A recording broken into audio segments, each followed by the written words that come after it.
dua kota yang senantiasa selalu terjalin komunikasi yang baik. Mudah-mudahan ini nanti diskusi kita kalian dalam rangka untuk membicarakan masalah bagaimana peran dan kiprahnya Dewan Pendidikan sekaligus bagaimana kondisi pendidikan di Kota Malang. Maka dari itu sebelum saya menyampaikan sedikit informasi terkait dengan bagaimana kondisi di Kota Malang, kami berikan kesempatan dulu pada Bapak Ketua Dewan Pendidikan Kota Semarang untuk menyampaikan maksud dan tujuan dan rangka silaturahmi ke Kota Malang. Monggo Bapak. Saya anggota saja, ini bukan ketuanya kebetulan ada tugas pulang.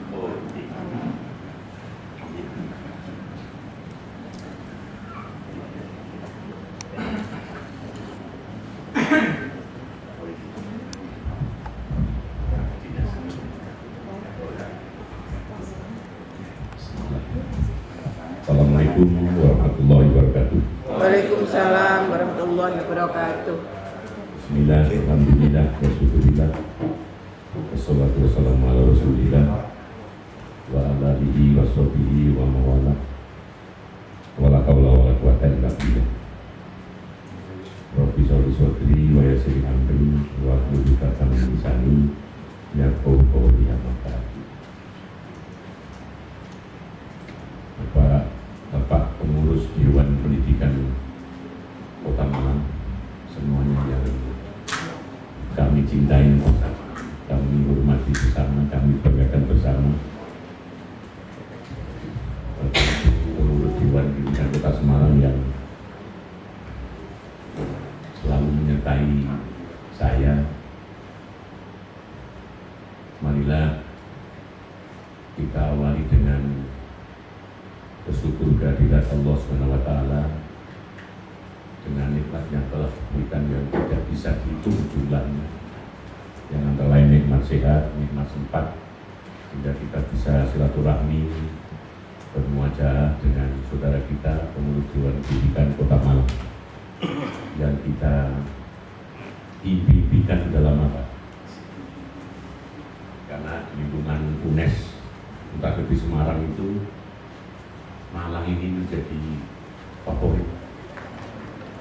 Banyak dosen UNES yang studi lanjutnya di Universitas Brawijaya dan Universitas Negeri Malang. Banyak guru besar sini yang menjadi tim, termasuk juga ada profesional guru, sampai ke SLTA dulu ya. Itu profesor dari Malang yang dari tim merumuskan akhirnya ada gaji tunjangan guru profesional dengan merancang portofolio dan sebagainya. Jadi bapak-bapak sekalian, pengurus Dewan Pendidikan Kota Malang yang sangat saya hormati, kami ingin mengenalkan dulu Pak. Tak kenal maka tak sayang. Saya sendiri Budianto, yang manai oleh masyarakat Semarang sebagai Ketua Dewan Pendidikan. Aslinya itu Profesor Dr. Rasdi Kosiswoyo MSc. Mungkin sebelumnya juga saya tidak tahu karena beliau meninggal, kemudian saya disuruh meneruskan. Kami dibantu atau didampingi oleh Pak Wakil Ketua, Pak Dr. Kiai Haji Ali Imron, SHG, MAD, MU, nah ini yang paling kanan ini Pak.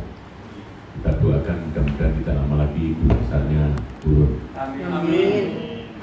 Kemudian sekretaris yang mungkin sudah pernah kenal dengan bapak-bapak guru dari Kota Malang, Pak Mas Diadi, Dr. Anies sama Mas Diadi yang PD, belum lama kabudut Pak, sehingga wakil sekretaris naik. Pak Setio Budi, SPD MM, ini sebagai sekretaris namanya Setio Budi. Kalau kerja sabet cepat sekali, luar biasa. Hanya kalau di jalan yang ada gangguan pamer susu, nggak bisa sacet-sacet.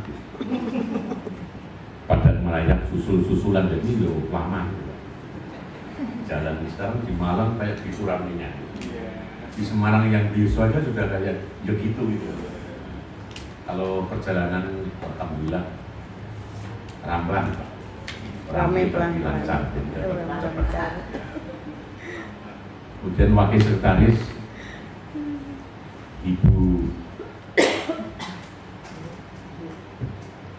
Tani lagi.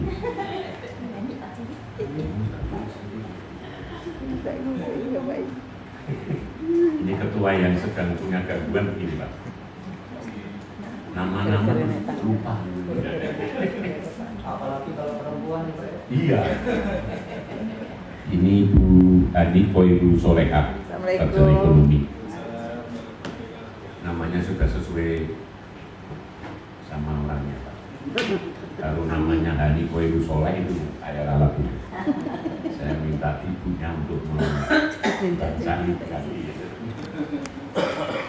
Kemudian bendara dulu Ibu Eni Yulia Putih SKMSI.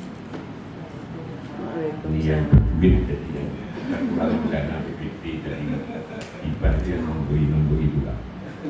Kemudian wakil bendara Bapak Dr. Andes Imam Priyo Subar KMM. Nah ini aslinya yang diwakilkan Pak, dari sejak pertama sampai sekarang. Jadi pakarnya. Kemudian Pak Dr. Andes Diana NT. Waalaikumsalam. Lanjut Pak Dr. Andes Puji Juwarnoto MPD 4. Ini dulu di Semarang kondangnya Pak Kamus. Kamus itu Pak Kepala Museum.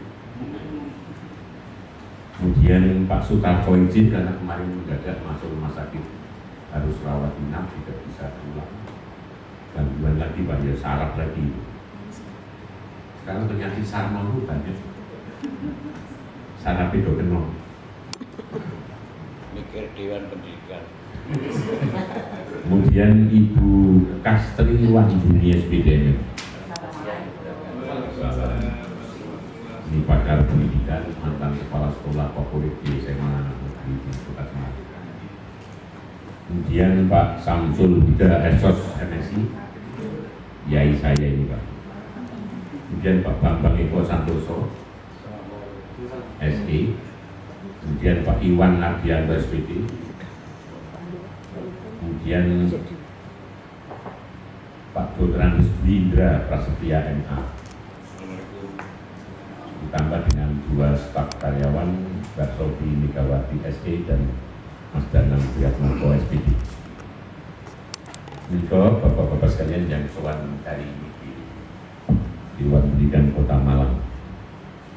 Maksud kami Pak, sowan ini adalah yang utama dan pertama silaturahmi. Artinya fase bulan itu sangat penting, apalagi silaturahmi ini fadilahnya kan luar biasa. Insya Allah kita semua selalu tambah sehat, tambah umur, tambah rezeki. Amin. Amin. Dasarnya hanya ingin silaturahmi, kemudian setelah nyambung silaturahmi terus tersambung rasa. Nah, rasa sambung rasa terus ditulis sambung moho, sambung pikir. Lama-lama sambung jiwa dari seduluran. Secara regulasi memang keberadaan Dewan Pendidikan karena produk undang-undang dan produk Permendikbud Ristek sekarang. Ini Pak Kabinat Pendidikan juga diwakili oleh Pak Kabinat Pendidikan Dasar. Jadi sesuai dengan fungsi pendidikan dasar. Kalau dulu dinas Dewan Pendidikan Kota Semarang itu mulai dari TK, SD, SMP, SMA gitu. Setelah dibagi yang perguruan tinggi urusannya Kementerian Pendidikan pusat, pemerintah pusat, SMA, SMK, SLB provinsi, kemudian pendidikan dasar sampai SMP di kabupaten kota. Secara yuridis kita sama. keberadaan Dewan Pendidikan sama, se-Indonesia sama. Hanya mungkin yang beda adalah situasi daerah, kemudian mungkin ada keunikan-keunikan gitu. Kalau bahasanya teman-teman yang dari Cirebon itu pernah ke Semarang juga istilahnya nangsu tauro kalau berjulnya benchmarking, tapi saya soal Bapak tidak semata-mata nangsu tauro Pak, bisa lebih senang kalau istilahnya tukar pengalaman Bapak di bagaimana di Malang, kemudian Semarang begini, sehingga kita berbagi pengalaman gitu.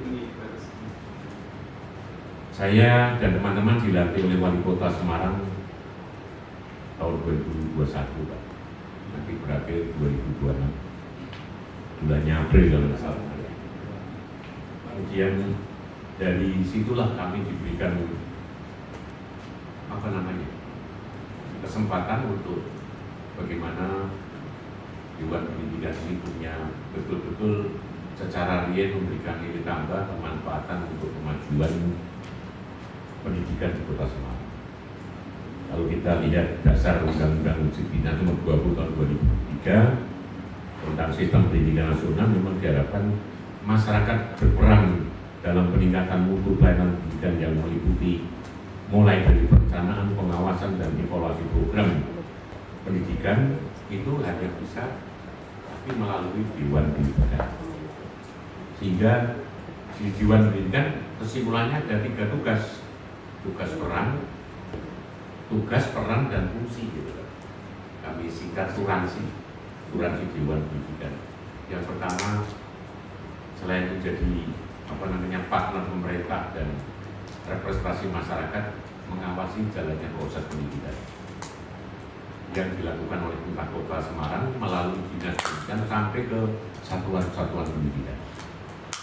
Kemudian bersama itu juga mungkin hasil pengawasan pantauan diramu dengan masukan-masukan dari masyarakat, baik itu masyarakat yang peduli pendidikan, masyarakat kampus, mungkin masyarakat yang berlapis ini ada pengusaha, ada masyarakat pedagang, semuanya kan punya kepentingan terhadap pendidikan.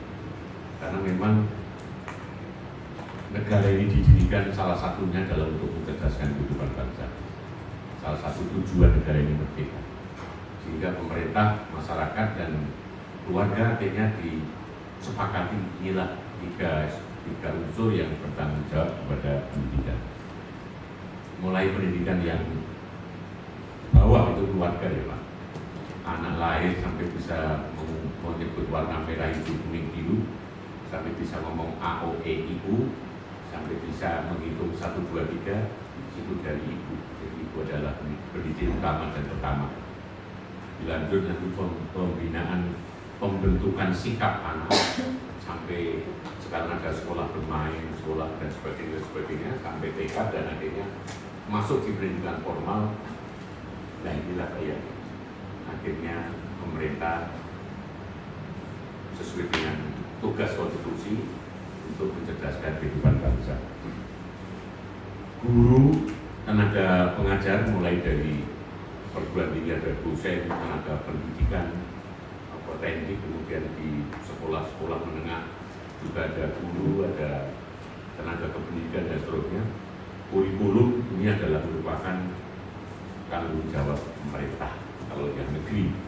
Kalau yang swasta ini masyarakat peran serta, selain dengan yayasan, kemudian menyelenggarakan pendidikan sekolah-sekolah swasta. Yang ingin kami sampaikan ini hanya ilustrasi aja Pak, bahwa ternyata peran masyarakat ini tidak bisa dianggap remeh dalam rangka mencerdaskan kehidupan bangsa, baik secara kuantitatif maupun secara kualitatif. Secara kuantitatif, jumlah sekolah negeri sama swasta itu banyak swasta. Di Semarang SMP negeri yang 45, tapi kalau yang di swasta 198, itu SMP-nya 45. SMP negeri lebih banyak Semarang. Penduduknya banyak. Kalau yang SD 200 berapa lupa saya, kok banyak banget. Nah inilah yang saya harus menyampaikan apa adanya. Selain swasta ikut berperan serta dengan mendirikan yayasan-yayasan, ternyata ini bisa menampung warga negara atau anak usia sekolah yang harus sekolah. Kalau tidak ada ini, mungkin tiap hari itu demo di Pemprov sampai pemerintah pusat kira-kira. Jadi saya punya hak undang-undang setiap warga negara berhak mendapatkan pendidikan mengajar. Kalau sekolah nggak bisa, bagaimana? Ini yang pertama. Kemudian dari waktu ke waktu kita mengalami perubahan kurikulum di pemerintah untuk selalu memperbaiki kualitas dan mutu pendidikan. Yang terakhir ini adalah kurikulum merdeka.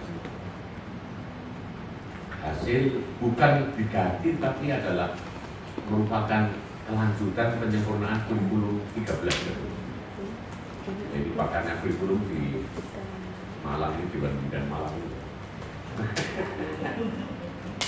Ya karena memang dari saya kan mau EJ gitu ya, para ahli kurikulum itu. Sehingga itu menjadi tanggung jawab penuh pemerintah. Nah sekarang peran masyarakat, karena kalau dulu sistem pendidikan ini kita mengenal dengan adanya capaian pengetahuan, penguasaan pengetahuan atau kognitif. Domainnya domain kognitif, kemudian domain psikomotorik, keterampilan dan seterusnya, dan yang terakhir adalah afektif atau sikap. Sekarang ini kan ganti sila Pak, karena perubahan kurikulum, target, sasaran dan sebagainya berubah untuk kesempurnaan begitu, sehingga kompetensi yang diharapkan oleh lulusan pendidikan dasar menengah itu adalah kompetensi literasi, kompetensi numerasi dan kompetensi karakter. Dari situlah Bapak sekalian, Dewan Pendidikan Semarang selalu memposisikan sebagai partner pemerintah yang merupakan representasi dari masyarakat. Jadi kami melakukan rapat kerja setahun sekali untuk menyusun program yang minta saran masukan dari para tokoh yang kompeten di bidang pendidikan.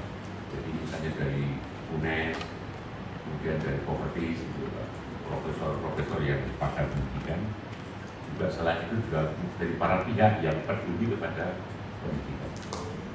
Kemudian kami rumuskan menjadi program kerja, rapat kerja pendidikan itu, dan itu yang dibiayai oleh pemerintah kota. Jadi pemerintah Kota Semarang tidak hanya Pak, artinya omong kosong gitu, tapi memberi hibah pada kita. Jadi tidak diikutkan di dinas, tapi kita dinas, hibahnya lewat dinas. Ya kebetulan saya harus menyampaikan apa adanya, bukan berarti pamer Pak. Kalau bisa itu ya Indonesia itu sama. Dewan Pendidikan itu atau turasinya sama, programnya yang masalahnya pendidikan yang psikodo gitu ya. Kemudian mestinya harus diberikan Basuki mau raga. Basuki mau bio itu sejak sebelum kita ada. Sehingga pemerintah Kota Semarang tahun ini, tahun 21-22, kemudian ada COVID. Kalau tidak ada COVID mungkin beda Pak, bantuan hibahnya itu. Ini rutin, sekarang masih 750 juta. Itu dikelola oleh Dewan Pendidikan sendiri dengan dipertanggungjawabkan secara administrasi sesuai dengan perwal dan standarisasi pemerintah Kota Semarang bersama dengan institusi pemerintah untuk anggaran. Kalau tidak ada COVID, tidak ada kegiatan dan lain, ya ini mestinya sudah dijanjikan nanti tahun ini dipidatokan oleh kepala dinas di depan wali kota, wakil wali kota, sekda, asisten semua.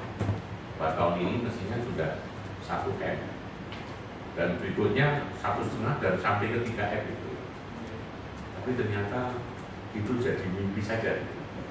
Karena tahun 2024 ini ada kebutuhan anggaran yang besar sekali untuk pemilu, milih DPR kota, DPR provinsi, DPR RI, milih wali kota, milih gubernur, milih presiden dan seterusnya. Sehingga kayaknya angka-angka ya tetap sama. Mudah-mudahan tidak dikurangi. Amin. Sehingga kami bisa sowan silaturahmi ke Malang, ke Batu dan nanti terus ke Kabupaten Gresik. Ini karena ada posnya.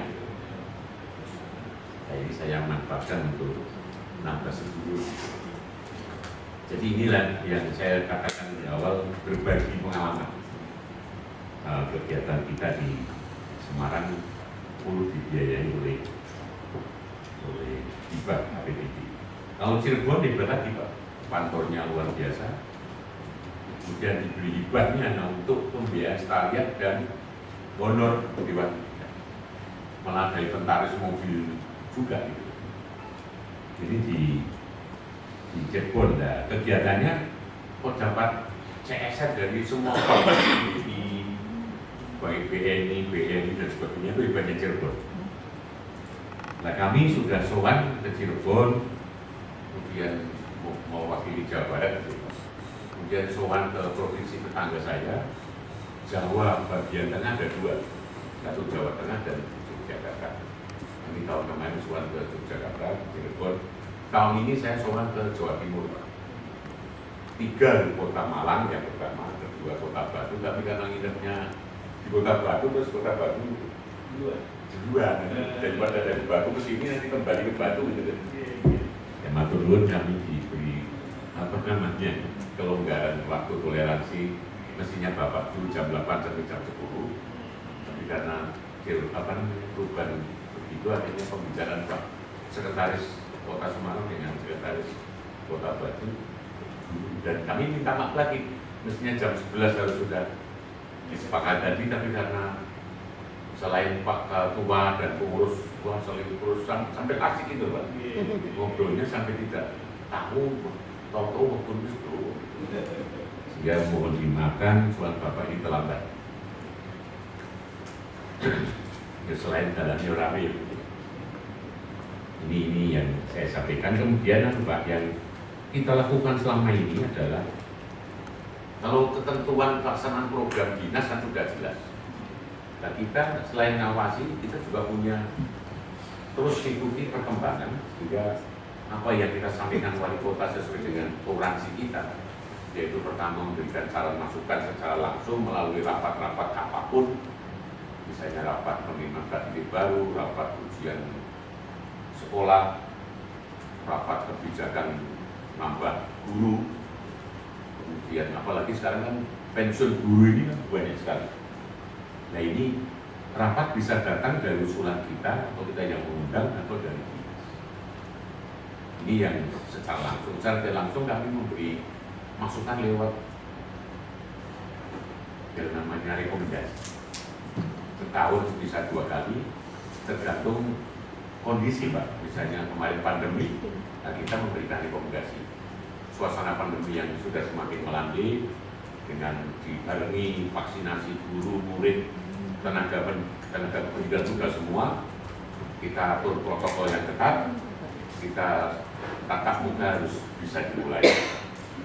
Karena mestinya gurunya, muridnya sudah divaksin semua, kemudian diberlakukan protokol yang ketat ya, jalannya satu-satu, jarak, kemudian mejanya juga diatur jauh, pakai kaca dan sebagainya. Akhirnya rekomendasi kita untuk ngoyak pembelajaran yang hilang wasming itu supaya tidak terlalu jauh. Karena faktanya saya punya bayangan dengan teman-teman, kalau COVID sampai 5 tahun Pak, ini kelas 6 SD tahu-tahu kelas 1 SMA, tidak pernah tatap muka dengan guru, tidak pernah ngobrol bereaksi dengan teman-teman. Jadi kelihatannya kelas 1 SMA, tapi kira-kira pola pikirnya masih, dan saya mau tahu. Nah, ini yang dikhawatirkan itu, sehingga di Semarang ketika itu ada edaran gubernur tetap konsisten dengan PPKM yang dari pusat pembatasan itu, tapi kita dinas dan dua bidang ini tidak mengikuti edaran gubernur, karena alasannya sudah jelas bahwa murid ini ketertinggalan itu sudah jauh, nanti nutupnya susah. Kemudian kita memberikan rekomendasi pilihan, apakah murid masuk tatap muka itu dengan satu, melaksanakan kurikulum 13 secara penuh, atau melaksanakan kurikulum 13 yang disederhanakan. Yang ketiga, kurikulum yang dimodifikasi dengan potensi prestasi. Akhirnya di 3 bulan berikutnya ada Perdana Menteri yang dipilih oleh Kota Semarang nomor 3 sama dengan yang diharapkan oleh Mas Nadiem. Akhirnya Semarang tidak sesuai dengan jalan gubernur dan akhirnya gubernur malah mencabut edarannya. Karena di Semarang dilakukan beberapa setengah bulan tidak ada masalah apa-apa itu. Ini yang terjadi. Kemudian monitoring mulai vaksinasi, kemudian monitoring PPDB, monitoring kegiatan dinas yang lain, ada program kerjasama dinas dengan pendidikan dalam hal Semarang Mengajar, kemudian penguatan atau bukan penguatan, apa namanya itu, motivasi untuk lebih lagi pada satuan koordinator Satuan Pendidikan di tingkat kecamatan. Kemudian ada program kita yang memang sudah direncanakan tiap tahun rutin, yaitu apa namanya?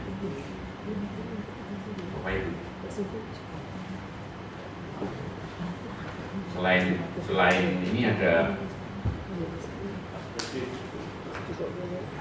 upgrading, karena upgrading itu angel gitu. Aku kalian itu penguatan komunitas elit upgrading gitu. Ini Pak Wakil Ketua itu yang dosen Profesor Mas Ivan gitu. Jadi komunitas sekolah itu peran fungsinya sangat dengan dewan kita. Tetapi yang terjadi di Semarang itu semua tergantung pada kepala sekolah gitu. Karena SK ini ditanda-tangani kepala sekolah. Nah, oleh karena itu perlu kita ditambah pemahamannya tentang tugas peran fungsinya melalui upgrading. Kalau dulu melalui penguatan komunitas sekolah. Ini terus kita lakukan di Kota Semarang. Selain itu juga ada sarasian pendidikan yang kita melibatkan. Kalau di Semarang ketua KKS untuk SMP negeri yang swasta K3S, mulai dari SD, SMP sampai ngajak komite sekolah juga. Jadi ada MKS musyawarah kerja kepala sekolah.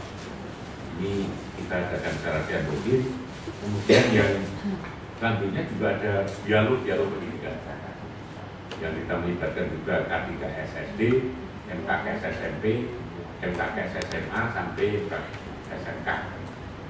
Karena walaupun SMA SMK ini sudah menjadi kewenangan gubernur, tapi karena tempatnya di Kota Semarang, sehingga ini menjadi tanggung jawab kota. Wali kota juga sama-sama membina. Kalau Pak Wali nyebutnya, ini mah anak gubernur itu ponak aku. Kenapa main waktu ini? Ini yang di Semarang.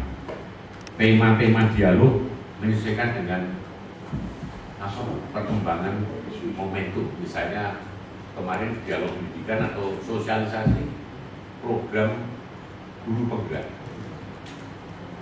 Ini kita lakukan, kita undang semua para P500 kepala sekolah ya. Kita undang semua, terus akhirnya kepala sekolah paham. Oh sebentar lagi ada program sekolah penggerak. Dan itu semua kan harus melalui prosedur tes dan segala macam. Sehingga PBD Kota Semarang nambah lagi untuk menyukseskan program sekolah penggerak Pak Wali Kota Semarang ketika itu. Bukti Biro saya kan. Kemudian berikutnya ada mulai perubahan penyempurnaan kurikulum 13 dan kurikulum Merdeka. Nah ini juga ada sosialisasi Pak. Sosialisasi implementasi kurikulum Merdeka mulai platform Merdeka Mengajar. Ini juga kita lakukan dengan mengundang kepala sekolah mulai ya. Ini yang kita lakukan sehingga ada Semarang Mengajar. Kemudian selain itu juga ada apa namanya? Silaturahmi, berbagi pengalaman ke provinsi lain atau ke kota lain. Tamu yang ke Semarang, itu otomatis terjadi tukar pengalaman itu Pak, terutama dari daerah-daerah. Kemudian kita adakan dialog dengan kabupaten kota se-Jawa Tengah. Kita yang di tuan rumah di Kota Semarang.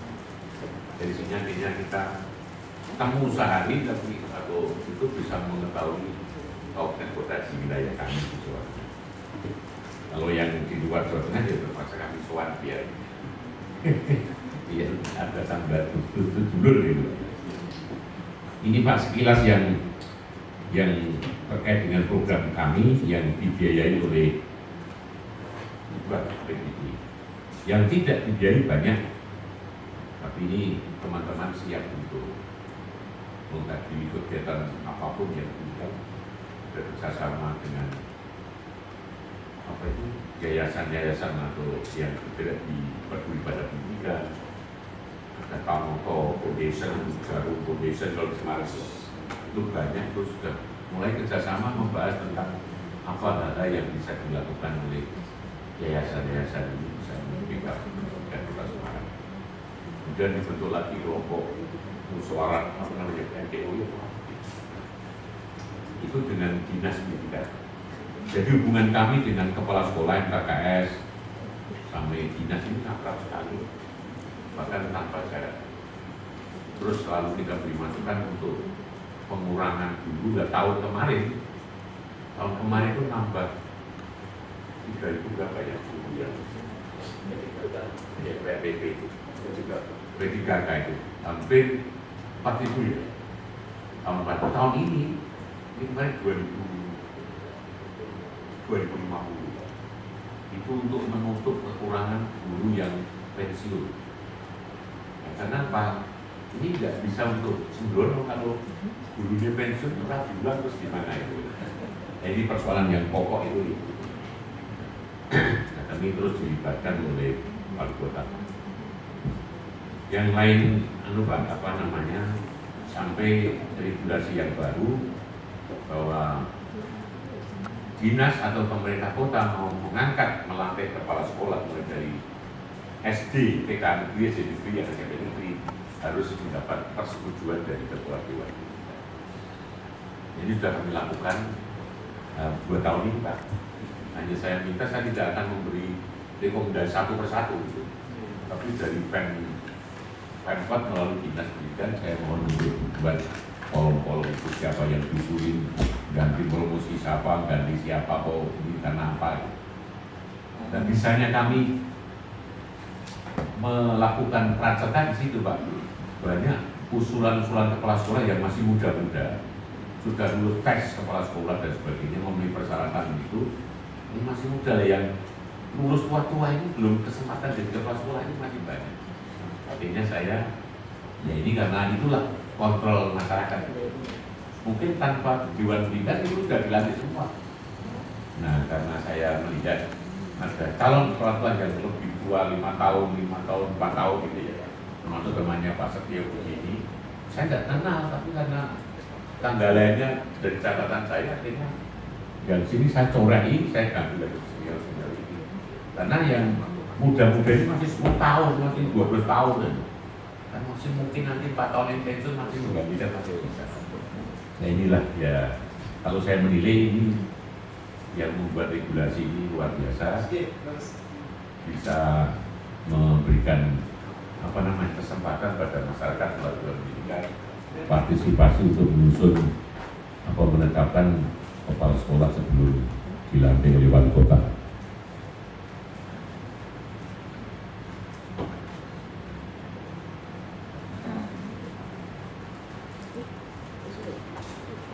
Menikah Pak yang pengalaman dari kami, kemudian teman-teman juga untuk merangkum kegiatan.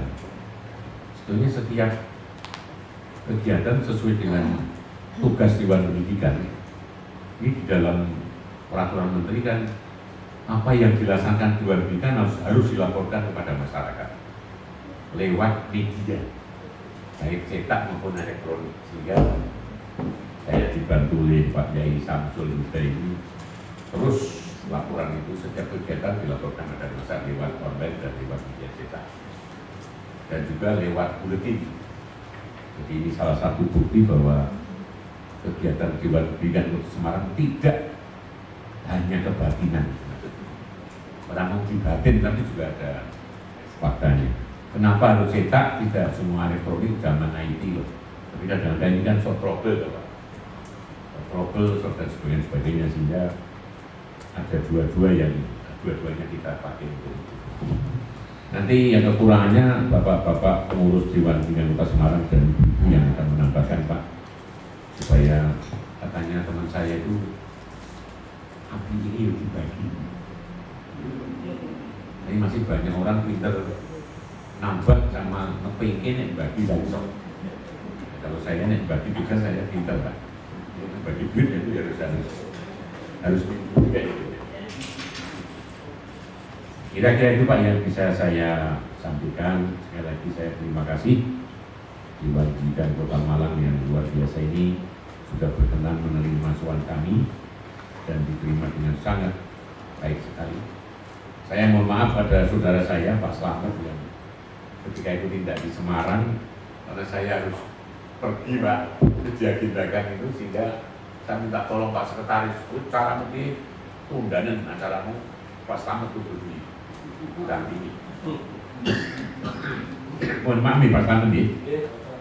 Ini baru ini konten itu Pak, jadi Pak saya udah untuk kemudian Pak Putri memberi informasi kalau terus beres Mas, ada betul ya. Semua beresnya itu kayak apa saya nanti ketemu Pak Slamet takut begini. Duitnya gitu nih Pak.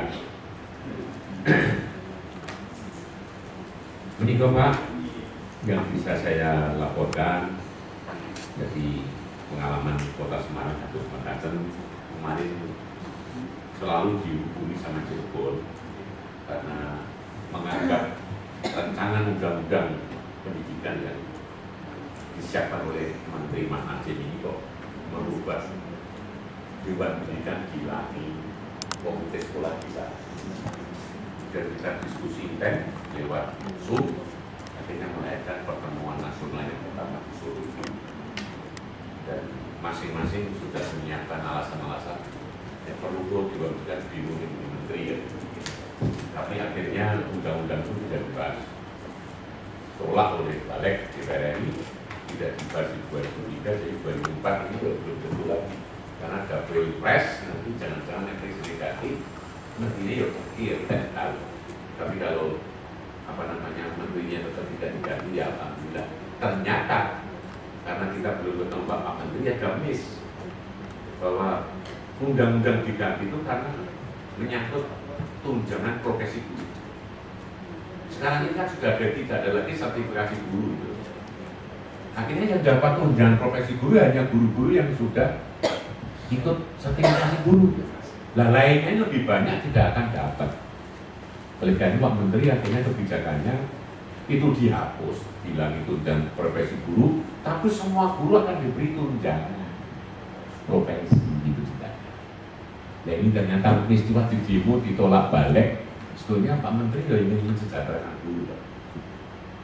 Jadi menurut saya guru itu sangat penting bagi saya karena dunia ini profesi itu hanya ada dua loh Pak. Profesi pertama itu guru, yang kedua itu yang lain. Yang lain itu jadi ada dokter, ada semuanya itu kan ada guru. Kalau nggak ada guru ya nggak bisa ada lain. Sehingga terima kasih pada Bapak Ibu sekalian yang memilih profesi sebagai guru. Insya Allah itu surga. Minternya uang gitu, minternya uang luar biasa. Itu Pak yang bisa saya sampaikan. Nanti saya mohon secara langsung atau mungkin sudah disiapkan yang untuk kami SPJ-kan gitu Pak. Ini jujur ya Pak, nanti kita minta foto bersama gitu. Itu sebagai bukti kalau sudah sowan Bapak di sini. Nanti untuk lampiran SPJ ternyata nganggu foto, nganggu iki itu SPJ Pak. Jadi mohon nanti berkenan kepada Bapak-Bapak sekalian untuk bisa kami lengkapi. Kami tidak ada dana itu nggak bisa selama-lama tuh. Nah, yang soal ini kudu SPJ. Kira-kira gitu kurang lebihnya yang bisa saya satukan. Nanti ada kekurangan teman-teman yang akan menambah. Waktu kami kembalikan kepada Bapak Natul. Berikutnya kami berikan kesempatan kepada Pak Dodi langsung. Begitu ya Pak ya? Oke, kalau mau begitu izinkan kami Bapak dan Ibu sekalian, terima kasih kepada Pak Budianto pada kesempatan kali ini begitu lengkap, begitu banyak yang sudah disampaikan beliaunya, bahkan boleh jadi kalimat saya juga ngaso kalau kepada Dewan Pendidikan Kota Semarang yang sudah diceritakan tadi luar biasa sekali. Kesempatan kali ini saya boleh jadi hanya menambahkan, kalau itu tadi di pengalaman di Semarang, bagaimana untuk Kota Malang gitu. Mari kita sedikit banyak kami sampaikan kaitan dengan bagaimana untuk Dewan Pendidikan Kota Malang. Sebelum kami menyampaikan kaitan dengan Dewan Pendidikan Kota Malang secara materi, ini personal kami Dewan Pendidikan Kota Malang itu ada 11 orang. Dan dari 11 orang itu boleh jadi 95% itu dari unsur perguruan tinggi. 95 unsur dari perguruan tinggi. Ketua kami itu yang nomor 1 itu Bapak Dr. Nur Fajar Arif, itu ketua. Beliaunya, informasi yang kami terima itu beliau itu di samping ketua Dewan Pendidikan juga pembantu kita di pasca sarjana di Unisma, di samping sebagai PA tim ahlinya Kementerian Pendidikan di Jakarta. Yang kedua itu ada Dr. Muhammad Sultan, itu beliau pengalaman sekali untuk kepala sekolah di SMK 3 Malang, SMK 8 Malang, yang sekarang kepundur kedua. Itu beliau ini sudah almarhum, ya mudah-mudahan amal baktinya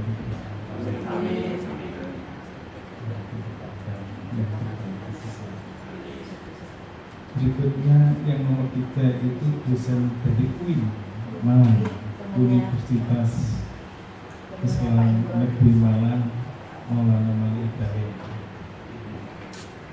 Yang nomor 4 itu saya sendiri, Bapak Ibu, nama saya di sini Hari Dokter.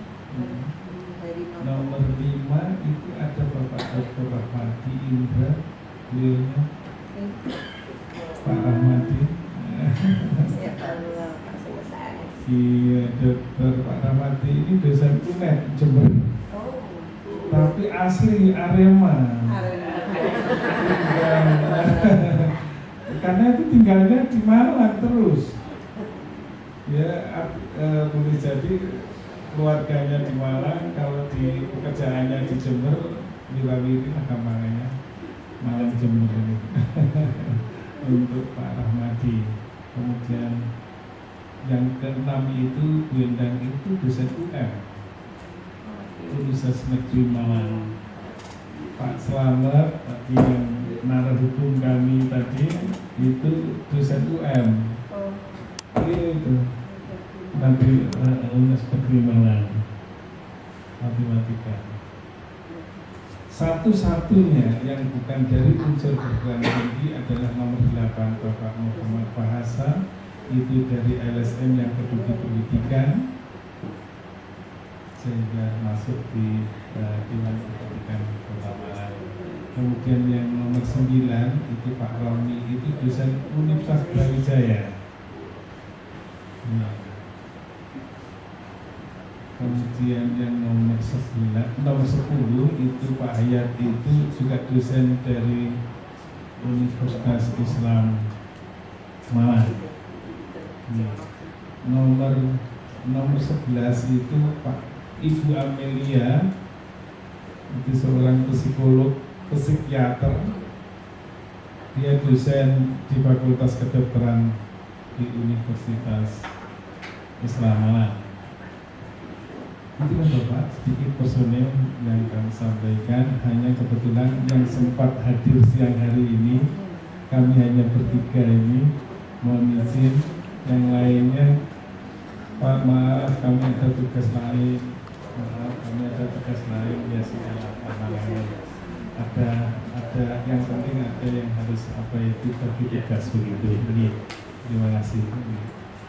Oke, Bapak dan Ibu sekalian yang kami hormati, sebagaimana tadi disampaikan oleh Pak Budianto, ketika kami mendapatkan amanah Dewan Pendidikan, yang kami harus paham dan telusuri adalah kewenangan apa yang harus kita miliki ketika jadi Dewan Pendidikan. Ternyata dalam Undang-Undang Sisdiknas nomor 20 tahun 2003 bagian ketiga pasal 56 itu mengatur Dewan Pendidikan dan Komite Sekolah. Di sana disampaikan sedikit informasi terkait dengan Dewan Pendidikan. Yang lebih detail adalah dalam peraturan pemerintah. Dalam peraturan pemerintah nomor 17 tahun 2010 tentang pengelolaan dan penyelenggaraan pendidikan, itu beberapa pasal mengatur tentang Dewan Pendidikan. Maka dari itu harus kami pahami betul kaitan dengan aturan main Dewan Pendidikan ini, sehingga kita jangan sampai salah relnya. Maka dari itu pasal 56 sebagaimana Pak Budianto tadi itu menyebutkan, itu salah satu bunyi dalam pasal 56 itu masyarakat berperan dalam peningkatan mutu pelayanan pendidikan, mulai dari perencanaan, pengawasan, evaluasi program pendidikan, itu menjadi peran dari Dewan Pendidikan. Karena itu Dewan Pendidikan berperan dalam meningkatkan mutu pelayanan pendidikan. Dewan Pendidikan berperan dalam peningkatan bagaimana pengawasan pendidikan, bagaimana kualitas itu harus kita jaga betul. Itu menjadi porsi pengawasan daripada Dewan Pendidikan. Lebih detail lagi, dalam peraturan pemerintah nomor 17, terutama pasal 192, pasal 193, pasal 194, 95, 98, 198 mengatur Dewan Pendidikan secara detail. Dengan demikian implikasinya kalau saya lihat dalam pasal 192 ayat 2, fungsi Dewan Pendidikan lebih didetailkan. Kalau tadi itu kaitan dengan pengawasan, seberapa peningkatan mutu itu dia lakukan oleh Dewan Pendidikan, maka di sana ada fungsinya. Dewan Pendidikan secara fungsional itu advis. Dewan Pendidikan secara fungsional guidance and support, sekaligus kontrol di dalam proses pendidikan itu, sehingga tugas Dewan Pendidikan menghimpun, menganalisis, memberikan rekomendasi sebagaimana tadi Pak Budianto sudah sampaikan, bagaimana kita menghadapi keluhan, saran, kritik, aspirasi masyarakat terhadap proses pendidikan itu. Maka dari itu pasal 192 ayat 5 di sana disampaikan laporan pelaksanaan tugas. Oke, tadi itu sudah sedikit banyak laporan pelaksanaan tugas bagaimana pasal 192 ayat 5. Demikian juga ayat 8 masa jabatan Dewan Pendidikan. Alhamdulillah kalau kita bicara masa jabatan untuk di Kota Malang itu mulai tahun 2020 Bapak. Sehingga kami ini berakhir tahun 2025. Ini. Sehingga implikasinya tadi itu disampaikan juga oleh Bapak Ketua Dewan Pendidikan Kota Semarang, pasal 192 pendanaan Dewan Pendidikan itu dari pemerintah, dari Pemda, bahkan tadi itu direspon ya Bapak ya, dari CSR ya, luar biasa. Kita ini CRS dan CSR-nya sudah banyak menopang kaitan dengan di sekolah ini Kota Malang. bis sekolah, kendaraan sekolah ini rata-rata ditopang oleh dana CSR.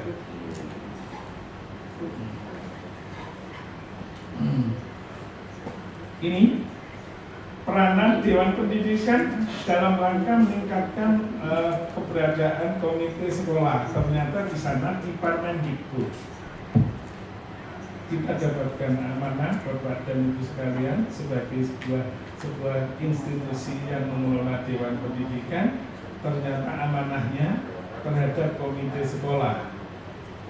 Ternyata komite sekolah kalau melaksanakan fungsi tugasnya harus melakukan koordinasi dan konsultasi dengan Dewan Pendidikan, sehingga baik itu secara aktif maupun pasif, maka kita harus mencoba untuk mengelola komite sekolah ini harus memiliki rapat yang relatif sama. Sekarang sangat heterogen sekali, apalagi Bapak Ketua tadi itu menyampaikan bahwa komite sekolah itu masih jadi stempelnya sekolah. Nah ini rapor merah itu. Bagaimana komite ditingkatkan untuk menjadi pengawas, advis, sekaligus kontrol di dalam pendidikan, sehingga nantinya itu benar-benar keberadaan komite itu berjalan sesuai dengan fungsinya. Ini salah satunya adalah peran Dewan Pendidikan untuk membuat rapotnya tidak merah lagi,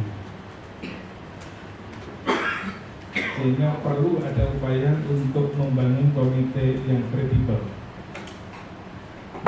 Tadi bahasa Bapak upgrading, Bapak ya? Ya, perlu diadakan upgrading untuk komite sekolah, sehingga dengan demikian rapotnya itu kalau bisa nggak merah lagi. Kita coba untuk angkat bersama-sama fungsinya di komite sekolah itu bagaimana mengontrol kualitas pendidikan sekaligus mengontrol proses pendidikan di satuan pendidikan ini berjalan dengan bagus. Saya coba melihat sedikit kait dengan potensi yang ada di Kota Malang. Kalau tidak salah ini mirip-mirip dengan Kota Semarang ini kalau bicara tentang potensi ini. Bapak dan Ibu sekalian, kita itu punya moto, memang salah satunya motonya adalah Malang Kota Pendidikan. Iya, ini salah satu tribina citanya Kota Malang. Tribina pertama ya Kota Pendidikan. Tribina yang kedua malah Kota Pariwisata. Karena itu banyak organ masuk ke Kota Malang, tujuannya pendidikan, tujuannya wisata. Yang ketiga adalah tribina untuk industri. Industri itu boleh jadi kaitan dengan masalah bagaimana industri pendidikan ini kita optimalkan. Kalau industri yang manufaktur itu agak minggir gitu. Kalau di Kota Malang ya industrinya adalah industri bagaimana meningkatkan kualitas pendidikan lebih bagus dan lebih bagus. Potensi yang secara kewilayahan di Kota Malang itu enggak luas Bapak. Kota Malang itu hanya 145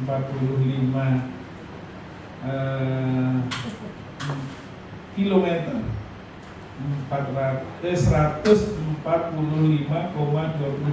km dengan jumlah penduduknya tidak sampai 1 juta yang terdaftar dalam KTP, tapi yang bekerja di Kota Malang itu lebih dari 1 juta. Ini karena urban, Kalau siang kan urban. Demikian juga Kota Malang yang sesempit itu hanya 5 kecamatan, 57 kelurahan. 57 kelurahan, hanya begitu. Kemudian potensi ekonomi yang dominan kita ini Bapak dan Ibu sekalian, pertumbuhan ekonomi di Kota Malang itu pertumbuhan ekonominya 6,32%. Pertumbuhan ekonominya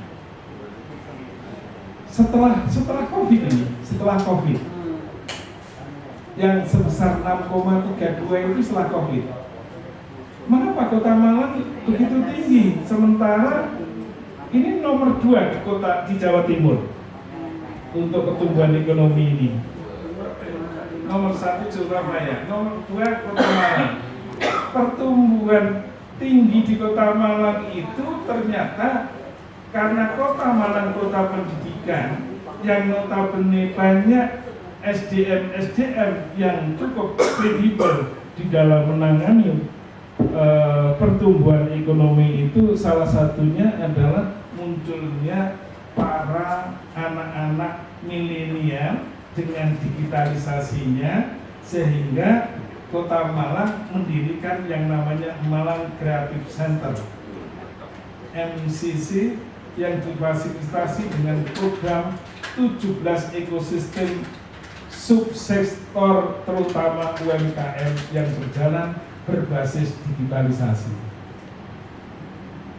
Saya melihat ternyata digitalisasi itu mempercepat proses pertumbuhan ekonomi, mempercepat proses peningkatan kualitas pendidikan, dan mempercepat proses peningkatan yang lainnya.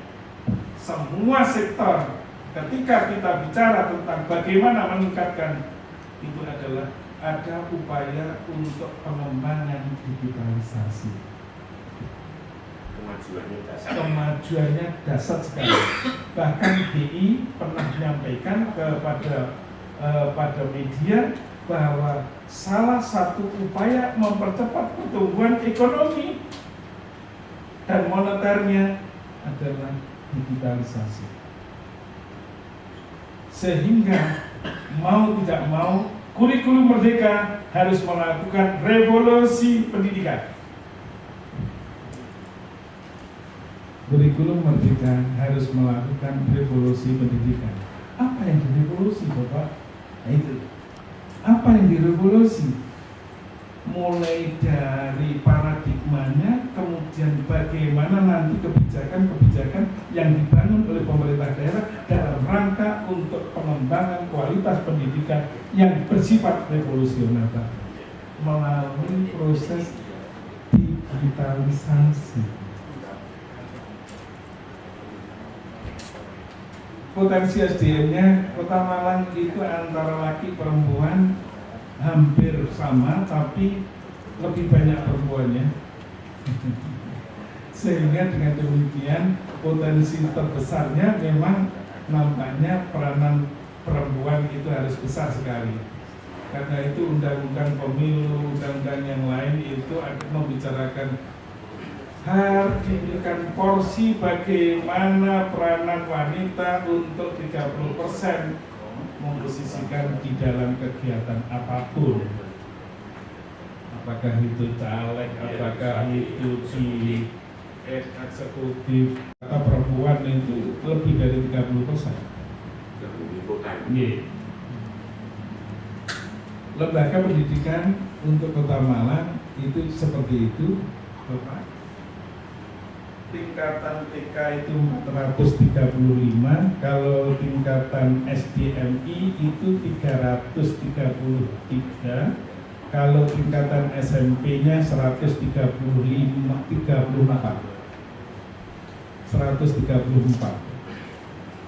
Itu baik negeri swasta. Tadi itu saya begitu kaget, Bapak menyampaikan kalau di Semarang negerinya aja SMP 40 sekian. 45, kami SMP 30 pokoknya 30 negeri. Hanya kalau itu swasta dicampur dengan swasta, SMP-nya 134, kemudian SD-nya itu 333, TK itu 435, SMA sebanyak itu 146, SMA, SMK itu termasuk swasta. Perguruan tinggi di Kota Malang 64.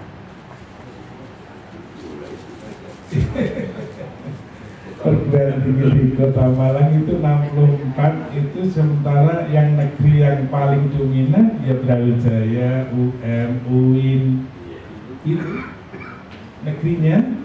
Yang universitas ya, yang Poltek itu banyak, ada Polinema, ada Poltekkes, ada ya. Jadi yang politeknik itu yang negeri banyak di Kota Malang. Kalau swasta dan negeri 64% di Kota Malang aja. Di Kota Malang, karena itu dibilang kota pendidikan, maklum karena kota pendidikan, sehingga kota urban di sini banyak setiap tahunnya itu berdatangan para calon mahasiswa dan yang lainnya tadi itu karena Tribuna Cita tadi itu. Baik institut akademis, sekolah tinggi maupun universitas.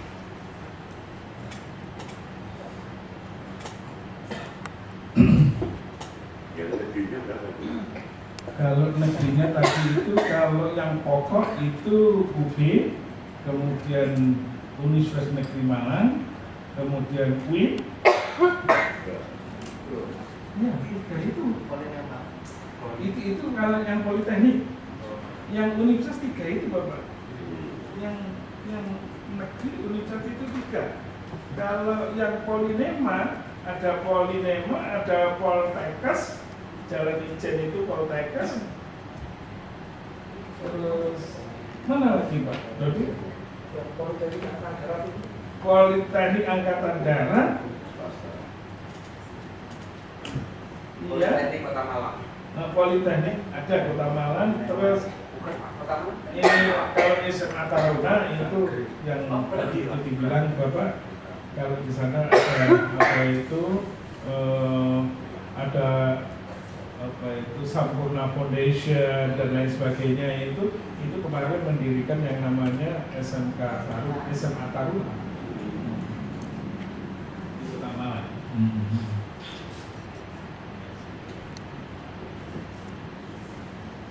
Jadi pola yang kita kembangkan cobalah sebagaimana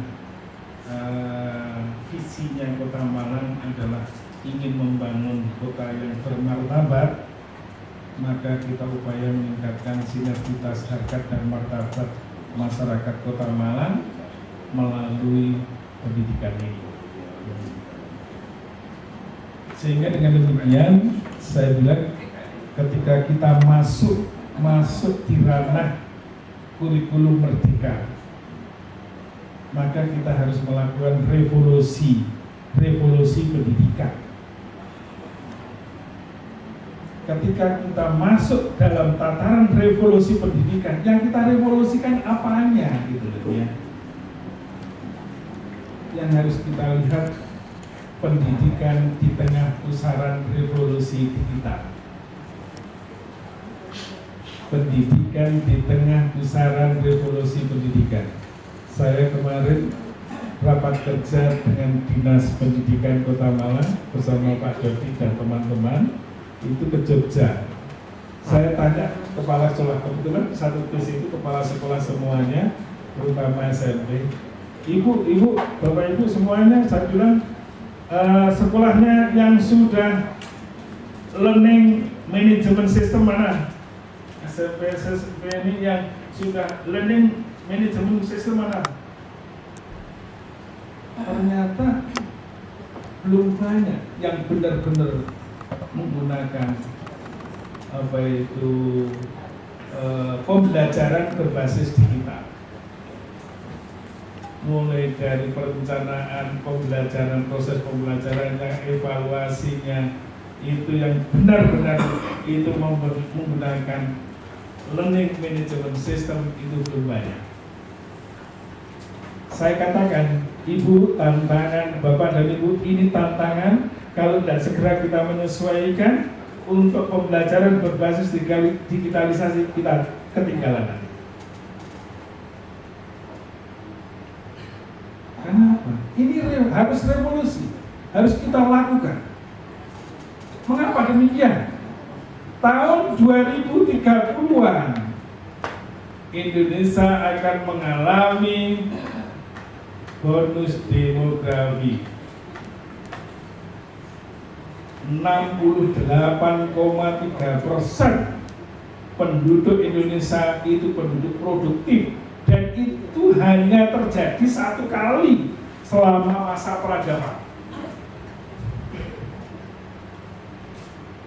Kita bayangkan tahun 2030 tinggal berapa tahun lagi?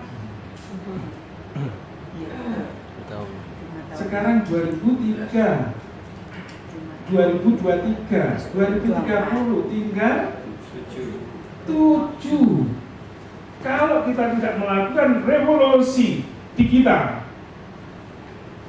anak didik kita nanti itu menjadi ancaman yang berat menghadapi masa depannya. Betul itu. Karena itu saya pasti sampaikan, kalau ingin mempercepat proses peningkatan mutu, mempercepat proses peningkatan ekonomi, mempercepat proses peningkatan apa saja, ternyata peran digitalisasi itu menjadi lebih dominan. Maka dari itu pendidikan juga begitu. Kalau kita ingin meningkatkan kualitas pendidikan dengan menyesuaikan kondisi sekarang, maka pusaran revolusi digital harus kita sesuaikan. Maka bonus demografi 68 itu bukan menjadi ancaman, tetapi itu menjadi peluang yang besar untuk Indonesia ke depan. Tapi kalau itu tidak kita siapkan, maka bonus demografi yang 68 itu menjadi ancaman untuk Indonesia, karena itu akan berbondong-bondonglah anak-anak usia habis kuliah cari kerja mengalami kesulitan mencari pekerjaan kalau tidak menyesuaikan dengan ini.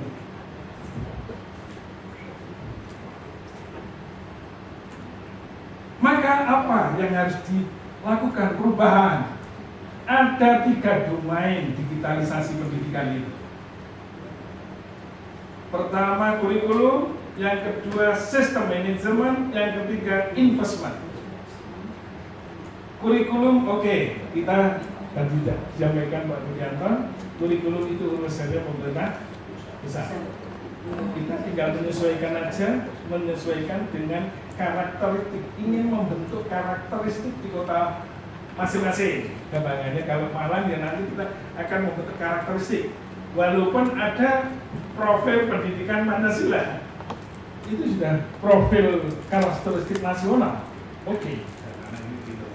Tapi kalau kita ingin membentuk karakter masing-masing daerah, ya sesuaikan dengan karakter di daerah, nggak apa-apa. Itu adalah domain kurikulum. Tetapi yang kedua, domain sistem manajemen, itu yang kami sampaikan tadi, manajemen by sistem digitalisasi. Jadi manajemen by sistem digitalisasi. Sampai persoalan evaluasi harus melalui evaluasi digitalisasi. Sudah paperless, sudah tidak perlu lagi dengan menggunakan kertas yang terlalu berlebihan.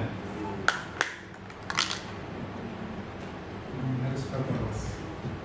Sehingga besok itu ujian itu anak-anak ya harus di depan komputer. Anak-anak nanti itu kita koreksi gampang nanti, karena apa? Hasil akhir dari ujian langsung muncul nilai. Guru sudah tidak perlu lagi koreksi. Muncul nilai. Hasil ujian anak menutup plus, maka sudah muncul nilai. Nilaimu dapatkan sekian, nilaimu dapat sekian. Guru tidak perlu lagi untuk koreksi.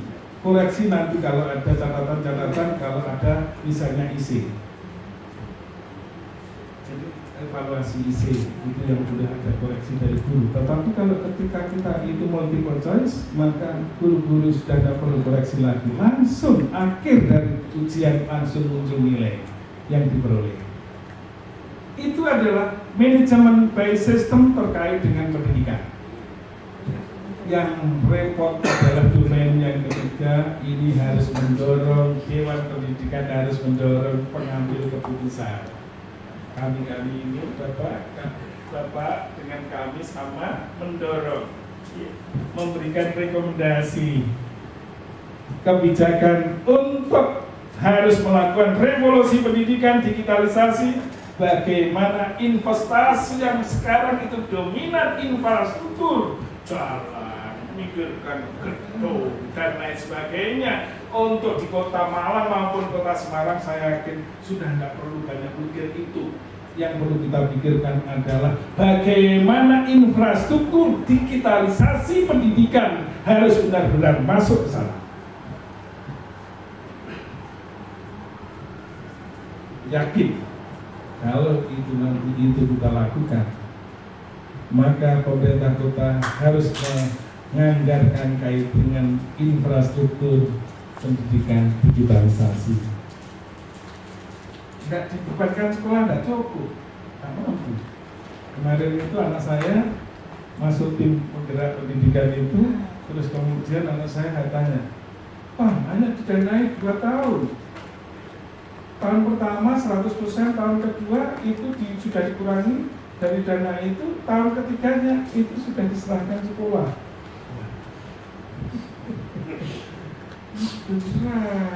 Berat.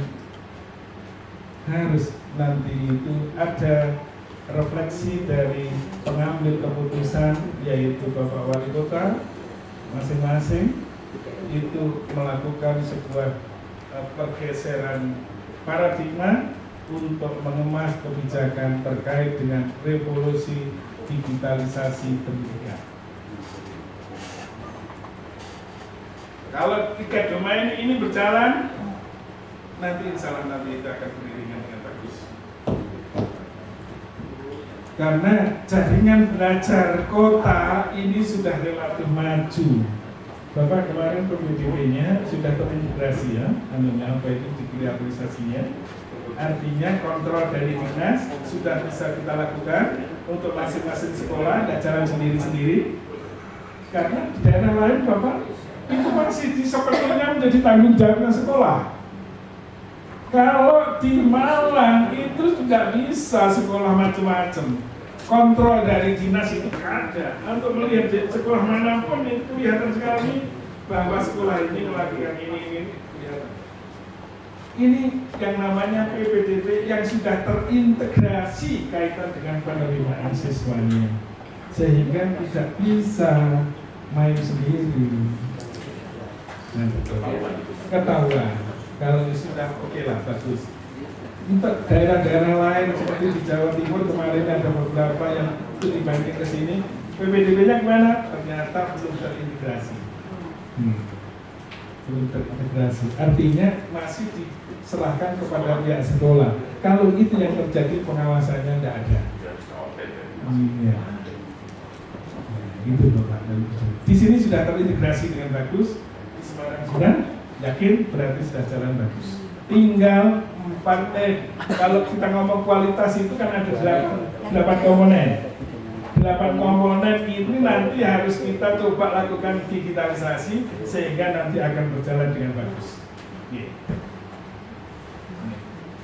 Ini adalah jaringan belajar yang akan kita bangun sehingga nanti itu proses pendidikan digitalisasi akan berjalan dengan bagus. Kalau nanti itu kita pakai kemasan manajemen by system. Nah, manajemen by system digitalisasi akan muncul seperti ini. Jadi nanti itu kepala dinas tidak banyak langsung turun ke lapangan, tetapi kontrol di ruangannya, melihat sekolah mana kelihatan sekali. Ini yang namanya kontrol manajemen by system yang langsung diawasi di ruangannya kepala sekolah, di ruangannya kepala dinas. Ini masnya. Jadi dengan demikian sasaran strategisnya adalah bagaimana sekarang ini persoalan yang kita hadapi adalah investasi infrastruktur digitalisasi yang harus kita move-kan kepada pengambil kebijakan wali kota maupun DPR. Saya kira itu Bapak dan Ibu sekalian yang saya harus endingkan, bagaimana mengemas untuk revolusi pendidikan digitalisasi ini berjalan dengan bagus. Itu yang bisa kami sampaikan. Bapak nanti itu kaitan dengan masalah tanya jawab bersama. Tadi Pak Budianto bilang kita saling pengalaman, karena tadi Pak Budianto begitu banyak sekali kemajuannya yang luar biasa dilakukan di Semarang, sementara di Kota Malang belum. Ngerti ya Pak? Matur nuwun, saya kira itu yang bisa kami sampaikan. Assalamualaikum warahmatullahi wabarakatuh.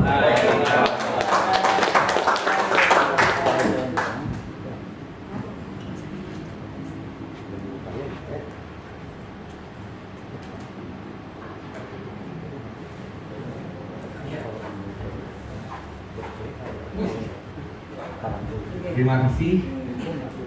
Tadi kita telah mendengarkan dan melihat paparan dari bapak-bapak perwakilan dari Dewan Pendidikan Kota Semarang dan Kota Malang yang sangat menarik, saling melengkapi.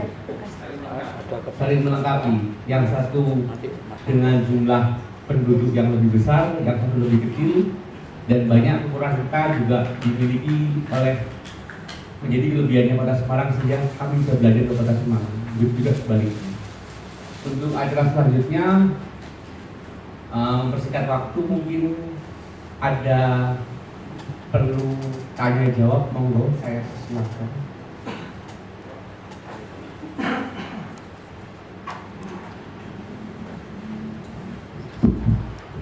Terima kasih.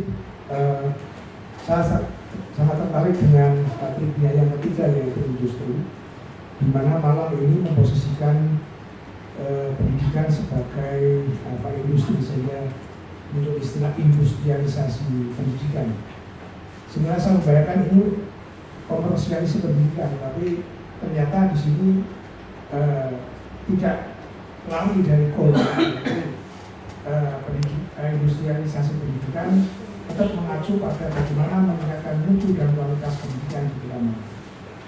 Kemudian tadi disebutkan Bapak menghadapi sebuah persoalan terkait dengan bonus demografi. Semarang belajar dari Malang yang sudah mengurang-atik, sudah memotret kondisi ini. Bonus demografi itu bisa menjadi tantangan, ancaman, tapi bisa juga menjadi peluang. Nah, kami ingin bertanya dan belajar rekomendasi apa yang sudah disampaikan oleh Dewan Pendidikan Kota Malang terhadap isu-isu ini, isu industrialisasi pendidikan, dan bagaimana mengubah tantangan bonus demografi, ya asalnya tantangan dan peluang menjadi tantangan dan hambatan ancaman menjadi peluang. Rekomendasi apa yang diberikan kepada Pemkot dan responnya seperti apa. Jadi nanti kami kalau memang sudah ada, kami nanti bisa memodifikasi atau fotokopi lah. Terima kasih ya.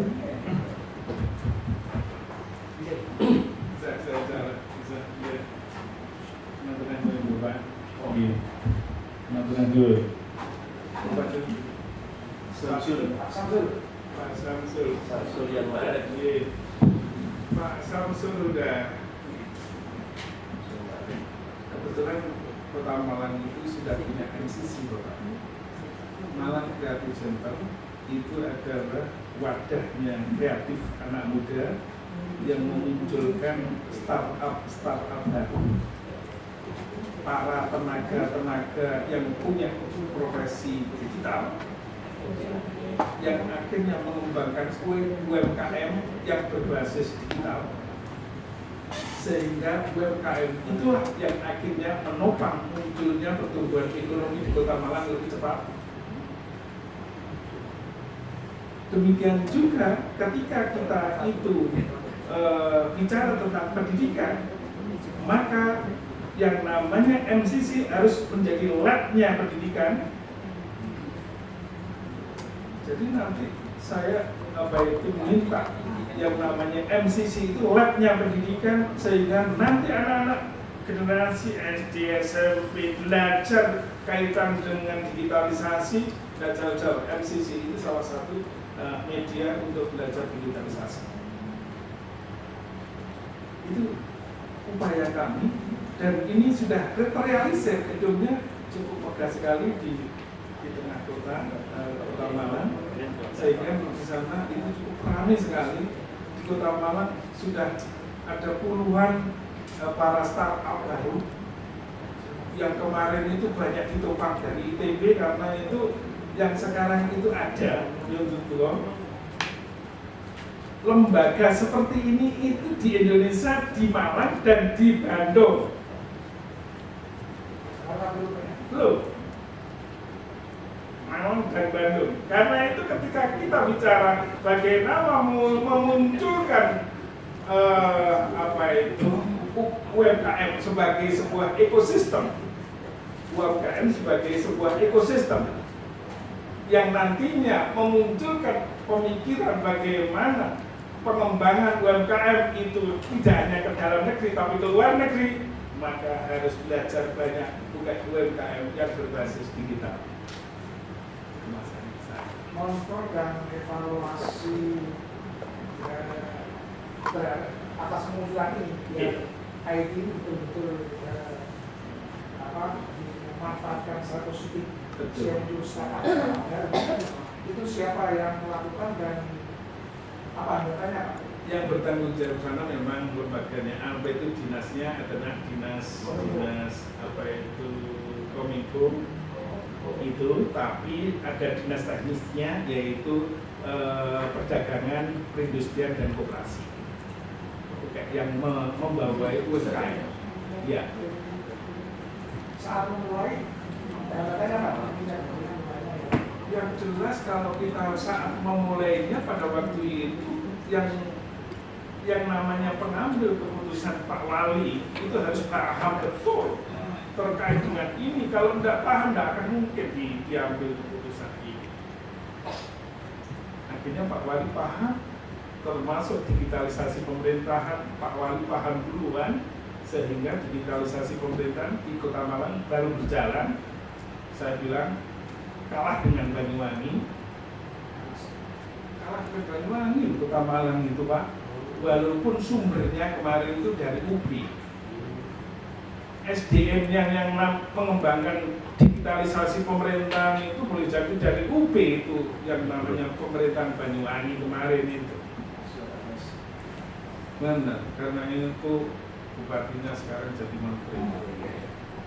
Hebat. Nah itu. Terima kasih. Mungkin ada lagi yang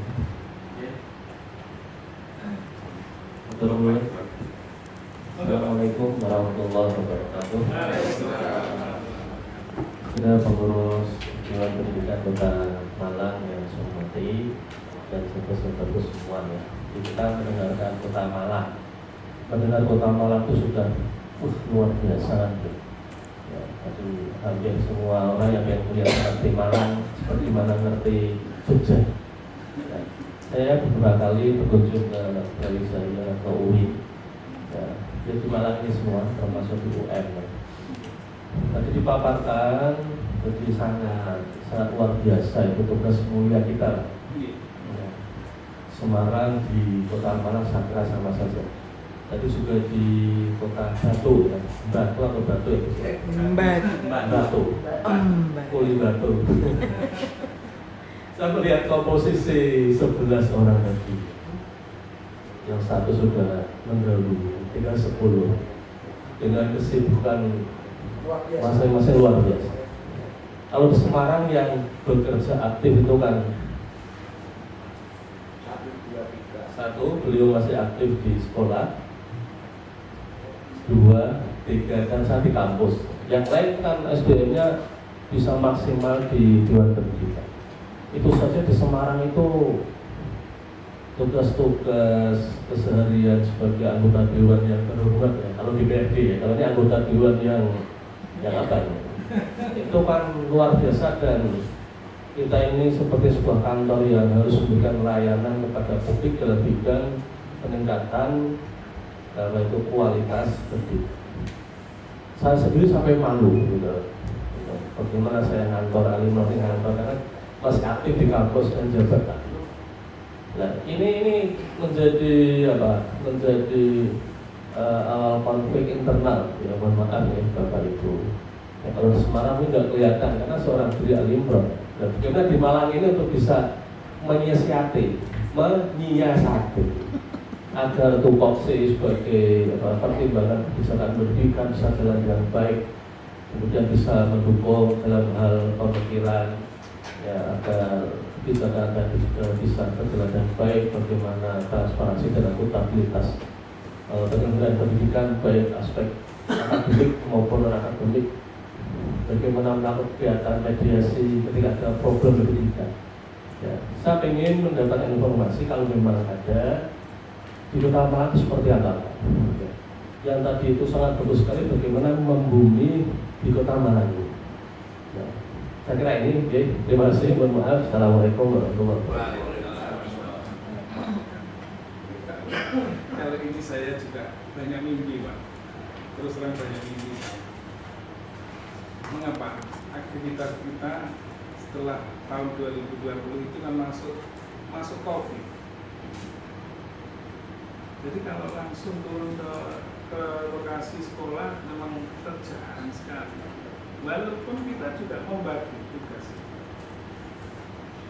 Maka dari itu yang banyak kita lakukan, kita komunikasi dengan sekolah itu pakai Zoom. Yang paling banyak kita lakukan pakai Zoom.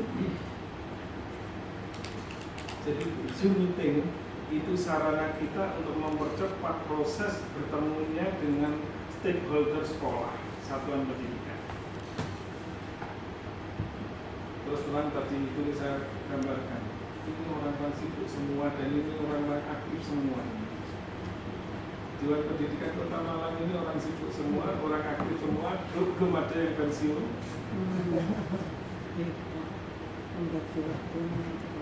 Ya satu-satunya ya seperti ini, yang lainnya.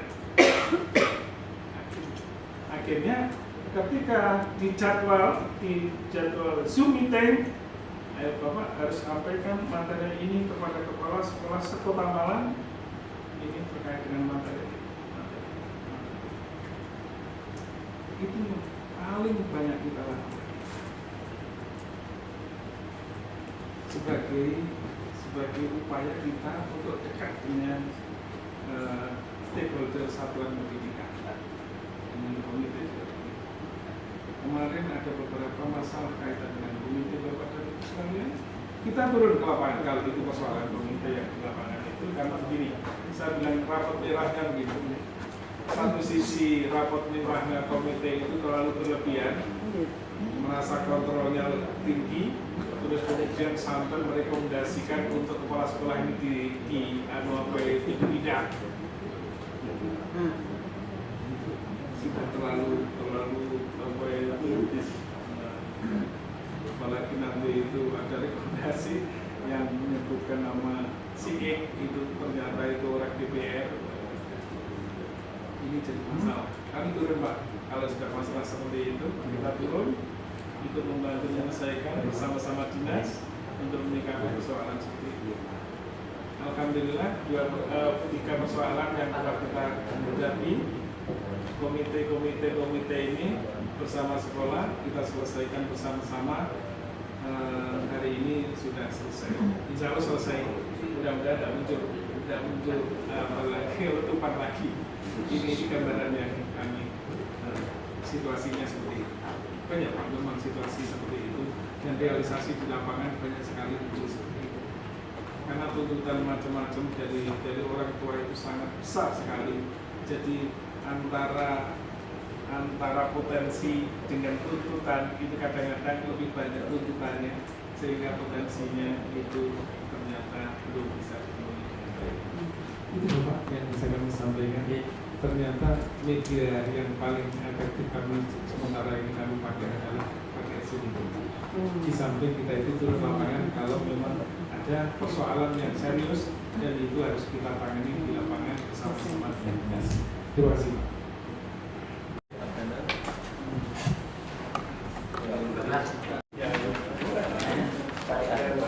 Mudah-mudahan ini memberikan semangat juga. silakan. Ya. Bapak.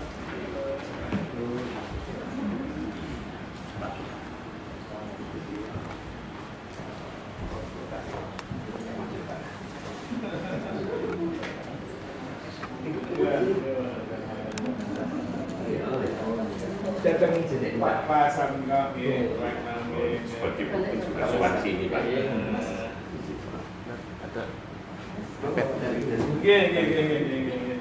Ini Pak Rino, kasih. Sini Bu. Oh, dari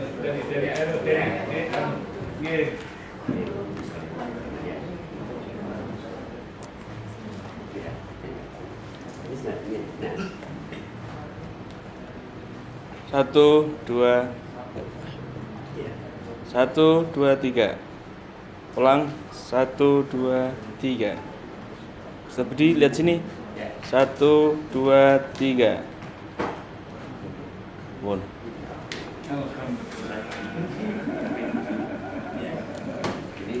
Monggo, bapak-bapak, ibu, foto bersama kita. Ya. Sebentar. Oh, enggak. Oh iya. Lihat sini semuanya. 1, 2, 3. Ulang, 1, 2, 3. Sekarang yang ketiga. Dinas pendidikan ya Pak. Oh, dinas pendidikan. Iya. Tiga kita sowan. 1, 2, 3.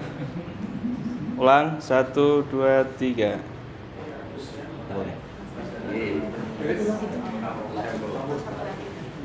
Ini Pak Kadinas.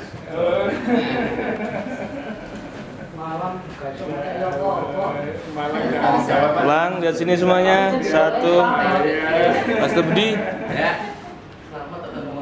1, 2, 3. Ulang, 1, 2, 3. Sambung. Dinas pendidikan.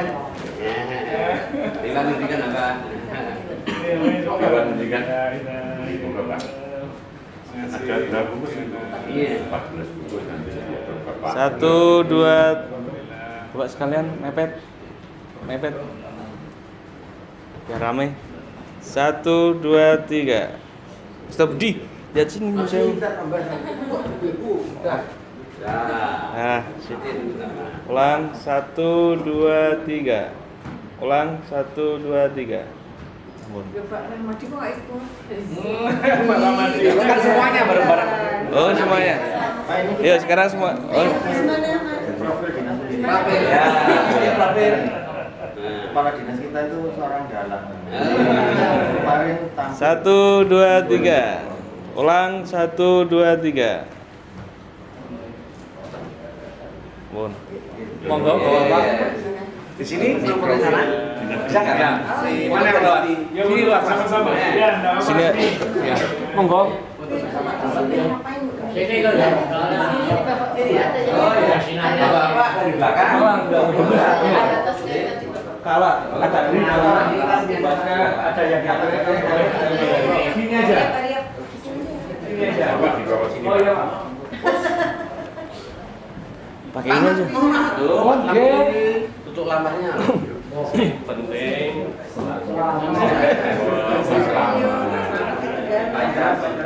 Ayo Pak Indro.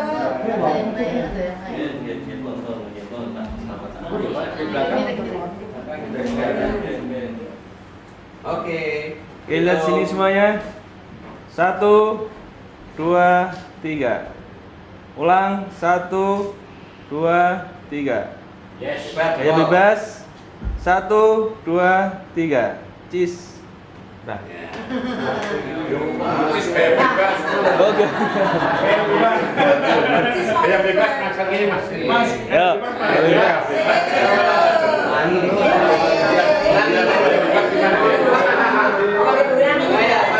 Ulangi. 1, 2, 3. Gaya bebas. Mas. paling remaja. Literasi. Sudah. Aku mau kali mati tampilkan. Pak Selamat. Mohon maaf kalau saya tidak rombongan. Terima kasih.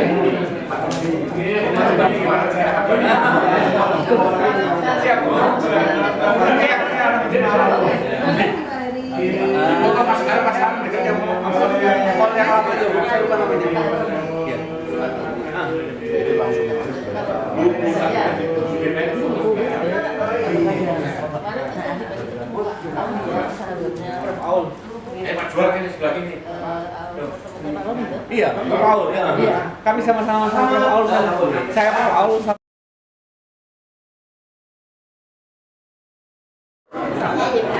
Oh, beda.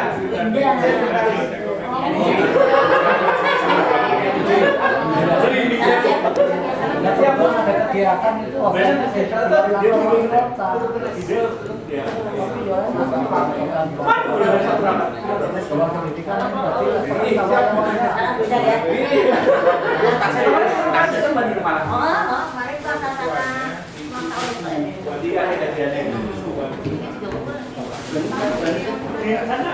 di sana itu kan